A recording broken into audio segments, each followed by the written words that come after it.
Welcome back to Maria Daily English. I am Maria. Today, my friend John and I are at a cozy coffee shop.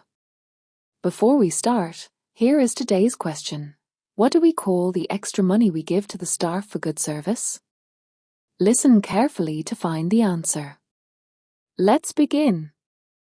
Why, John, this place smells amazing. I love the smell of roasted coffee beans. I agree, Maria. It is so warm and inviting in here.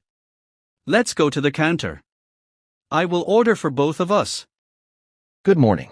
Welcome to Daily Brew Coffee. What can I get started for you today? Good morning. I would like a large black coffee, please. And my friend will have a medium cappuccino with oat milk. Excellent choices. That will be one large black coffee and one medium oat milk cappuccino. Hi there.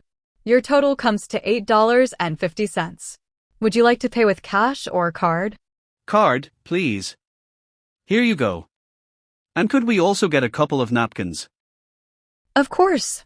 Here are your napkins and your receipt. Your drinks will be ready at the end of the counter in just a moment. Excuse me, young man. If you are looking for the restrooms, they are just down that hallway to your left. Oh, thank you so much. That is very helpful. You are very welcome. Enjoy your coffee. And that is the end of our short story. Did you find the answer to today's question? The extra money we give for good service is called a tip. If you knew the answer, please write tip in the comments below. Thank you for listening to Maria Daily English. See you in the next video. Bye.